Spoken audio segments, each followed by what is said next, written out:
ഇതിനെന്തോന്നടേ? Bus break ചവിട്ടിയതോടെ വാഹനത്തിലുണ്ടായിരുന്ന കുട്ടികൾക്കുൾപ്പെടെ സാരമായി പരിക്കേറ്റു. ദൃശ്യങ്ങൾ റിപ്പോർട്ടറിന് ലഭിച്ചു. ഒരു ബസിന്റെ മുമ്പിൽ ഒരു യുവാവ് ബൈക്ക് കൊണ്ട് വട്ടം വെച്ചു. ബസിന്റെ ഡ്രൈവർക്ക് കറക്റ്റ് സമയത്ത് ആ വാഹനം ചവിട്ടി നിർത്താൻ സാധിച്ചുകൊണ്ട് ആ യുവാവ് ഇന്നും ജീവിച്ചിരിക്കുന്നില്ലേ. ഇപ്പോൾ ബസ്സിലെന്ന് വെച്ചാൽ ഫ്രണ്ടിലും ക്യാമറ ഉണ്ടാവും, ബാക്കിലും ക്യാമറ ഉണ്ടാവും, ഉൾവശത്തും ക്യാമറ ഉണ്ടാവും. അതുകൊണ്ട് ഇതിൻ്റെ വിഷ്വൽ കംപ്ലീറ്റ് കിട്ടുകയും ചെയ്തു. അപ്പോൾ ഇത് നടന്നിട്ടുള്ളതെന്ന് വെച്ചാൽ നമ്മുടെ മലപ്പുറം ജില്ലയിൽ താനൂർ ഭാഗത്താണ്. ഇതിനൊക്കെ എന്താ പറയല്ലേ, കഴപ്പെന്നല്ലാതെ. ഒരു ബസ്സിലൊക്കെ കൊണ്ടുപോയിട്ട് ബൈക്ക് കൊണ്ട് നമ്മൾ വട്ടം വയ്ക്കുമ്പോൾ നമ്മൾ ശ്രദ്ധിക്കണം. കാരണം ബസ്സിലെ ഡ്രൈവർമാർ എല്ലാവരും നല്ല മൈൻഡുള്ളവരും നല്ല ദയവുള്ളവരും ആയിരിക്കില്ല.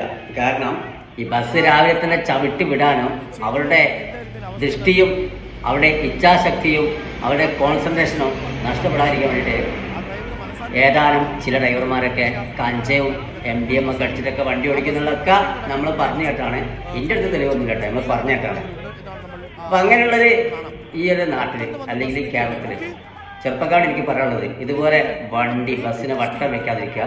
നിങ്ങൾ മജത്താവും അല്ലെങ്കിൽ ചവാവും, മനസ്സിലായ? ഇവിടെ ബസ് ഓടിക്കുന്ന ഡ്രൈവർമാർക്ക് ഒന്നും വരാനില്ല. അവർ കൂളായിട്ടുണ്ട് ഇറങ്ങിപ്പോവുകയും ചെയ്യും.